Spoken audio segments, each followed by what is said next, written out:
Hello there, welcome to the world of Pokemon. People call me Hot Goggles, but that's not important. It may be a little different than you remember, but all the magic's still there. Experience Pokemon like you never have before. Follow Red in his journey to complete the Pokédex and become the greatest trainer ever.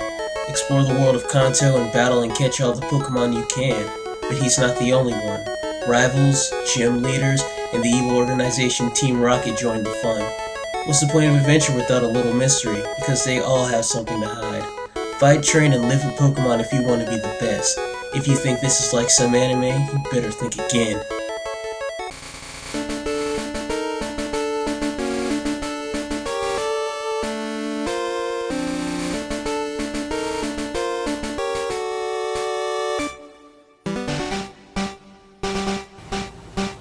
Hello YouTubers, and welcome to another video review. This time it's of Pokemon. Wait, no, not that Pokemon. It's of the manga Pokemon Special, or Pokemon Adventures as it's known in America. And you know what, now that I think about it, a lot of people have been doing Pokemon this month. I'm watching someone call me Johnny, and he has a month of Pokemon spanning the games, you know, be it Stadium or Generations, and Gerard from the Completionist also did Pokemon review, and Gaijin Goomba, he did a culture Pokemon review thing. Well, mine's a manga review, so all of them can suck. Now, this will be the first of my manga reviews that I'll be posting on screwtack.com because they've now become a sharing video site thing, base attack. Anyway though, I'll be bringing my other manga reviews and other video game reviews here, and I'll tell you more about that at the end of the video. Now that all of that is wrapped up, I think before I get into the manga review, I should explain Pokemon to all 1 and 1/2 of you who have no idea of what I'm talking about. You know who you are. There was a man called Satoshi Tajiri who liked video games. He had his own gaming magazine called Game Freak once. Then he created a company by the same name that actually made games. Finally, combining his childhood love of collecting bugs and the thought of using the Game Boy's link cables, he came up with the idea of Pokemon. This soon exploded, engulfing the world, hitting small children to businessmen to housewives. The original release of Pokemon came in 2 versions, a red version and a green version. You know what, I guess that means when my friends told me that there was a green version, they weren't really lying. But when they told me there was a black version where you could play as Team Rocket, I took it with a grain of salt. But now that I think about it, I still can't play as Team Rocket, the lying ass. Later there came a blue version with bug fixes and updated sprites. That was the version we got in America as Pokemon Red and Blue. And that's all you need to know. Now, Pocket Monster Special, or Pokemon Adventures as it's known in America and everywhere else, is written by Hideno Nori and drawn by Mato. Yes, that is all of her name. It came out in 1997, a year after the original release of the games and only a few months after the anime started. It's published by Shogakukan. Now, if you can remember the intro, this is an adaptation of Pokemon Red, Green, and Blue, meaning its plot is as simple as any 8-bit video game. So, the meaning and the destination isn't really the main point, it's the adventure! Zzz. But the plot is painfully simple. You know it if you played the game. Complete the Pokédex, go stop Team Rocket, become Pokemon League champion. What this needed was a lot of, well, not a lot of world building, but what it mostly needed was character building. And we got that. Now, the world building comes from the fact that we actually get to see people and we get to hear more than just one-off random sentences from NPCs like, press start and view your bag. In your bag, you can have items. Pokeballs. Pokeballs are used to capture Pokemon. No, we get more than that. We get to actually see people interact in the world of Pokemon. It's a world where random monsters run around that can be used for evil, a la Team Rocket, or used for good and friendship and family and all that jazz. Everybody else. The main protagonist is Red, and he's your typical shonen anime protagonist. He's happy-go-lucky, he easily makes friends with everyone he meets, he's strong-willed, but I like the fact that he's not stupid and he actually thinks his way out of solutions and he's always on his toes. Now, Green, and yes, I'm calling him Green because if he was called Blue, the title drop in the Fire Red and Leaf Green saga would be fucking stupid. You know what, maybe that's why they haven't published that saga yet and skipped straight to Diamond and Pearl. Now I think about it, Visa hasn't published anything from Generation 3 over here in America. Fuck you, Visa. Was I talking about Green's your by-the-book rival. He's pretty much like he was in the game, except you get more interactions with him. You know, more than just a one-off battle and him calling you a loser. Finally, we have Blue. Oh, I get it. 3 games and 3 main protagonists. Oh, they're very smart, very smart. Ooh, and she's also based off concept art. I love it when things just take little nods to stuff like that.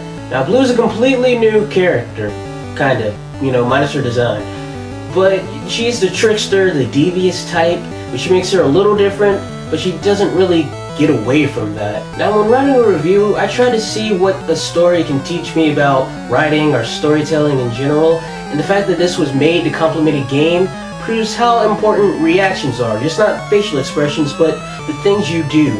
See, this manga had a protagonist that's completely based on a silent protagonist. In the games, he's that way so you, the player, feels as though you're the one catching Pokemon, you're the one stopping Team Rocket, you're the one getting the gym badges. The manga doesn't have the luxury to do so, so it had the basic character on those completely basic actions. The same thing is with Green. You only really meet him and battle him and, you know, he just says, "Oh no, I lost," or "Haha, you suck." Blue is the only character that they have free reign over and can do completely new things with. It's obvious that they had limitations that they have to work by, but what's even more amazing is that they didn't let that stop them from giving you something completely new, and I like that. A good example of this would be how Red and Green interact with each other when it's more than just a battle. They talk to each other, they battle together, they help each other out, they fight each other, obviously.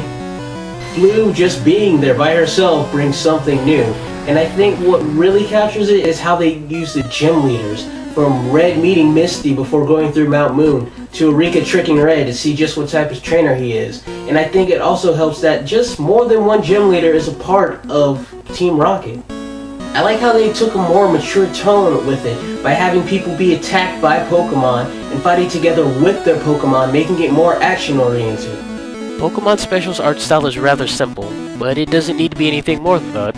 It takes the original artwork and makes it bearable for more than just a couple of seconds, because the first generation art style wasn't all that great other than the Pokemon. But what is great is the scenic stuff that you get to see. The only problem is that it doesn't stand out too much. Yeah, you have the Pokemon Tower, the St. Anne ship, and the Safari Zone, but the background is really downplayed. I think it's just a bit too subtle for my taste. The Pokemon themselves stand out quite a bit, no surprise. You know, you get to see the Snorlax that blocks your path. Badass. The main highlight of the art is the battles, though. So much detail is put into them, and it will leave you in awe. Out of all of the chapters, my favorite battle has still got to be Red versus Giovanni. Now, if you look at all of its individual parts, nothing really stands out other than the Pokemon. You know, if you put tiny, catchable monsters in anything, it will become a big hit, and anything tied to it will sell like hotcakes. Monster Rancher! Oh, I'm sorry. You guys thought I would say Digimon, wouldn't you? But everything else is kind of mediocre. The characters are typical and cliche. The world isn't really all that explored except for a few parts. And that's about it. Again, while all of its parts are pretty mediocre, the main thing that sells this is that it can bring all of those parts together to make something amazing. It brings the characters, the world, the Pokemon all together in this cohesive story.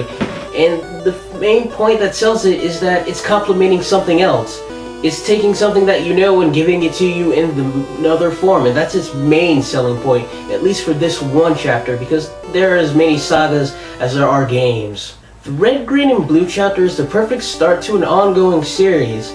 Its main selling point is that it's copying a game, but bringing completely new elements to it. The fact that the characters themselves have more emotions and reactions make it seem like you're following completely new characters. And the fact that they add in extra stuff to supplement the story, it makes it seem like you're not reading the thing that you just played.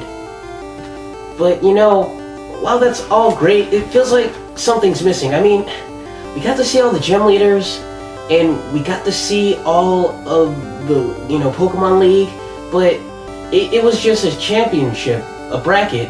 Where's the Elite Four? Where's Lorelei? Where's Bruno? Where's Agatha? Where's Lance? It's like something's missing. It's like there's another game or another chapter or something else. Nah. Now, because this is just one part of a long ongoing series, I won't be giving it a score. But the scores really isn't how well it is, it's more of a recommendation anyway. And besides, I really recommend this if you want to get nostalgia in a completely new way. And you know what, it's only 40 chapters long, so it's a short read. Now, Screwtag being a gaming website means that I won't post all of my stuff here. I'll just be posting my manga reviews, my video game reviews, and any future video game vlogs that I might have. Just me and talking about games in general. Please remember to leave a comment if you like the review, leave a comment if you hate the review, leave a comment if you, hate the review. You know what, too bad there isn't a like-hate button. Subscribe for more content, or just look through my channel. It doesn't matter. Either way, I get a view. Like me on Facebook at facebook.com/I don't give a shit, or follow me on Twitter at twitter.com/I may never make an account. Look forward to my next review because it will be a video game review. I need to delete that stuff off my hard drive. It's taking up too much space. But until then, matao.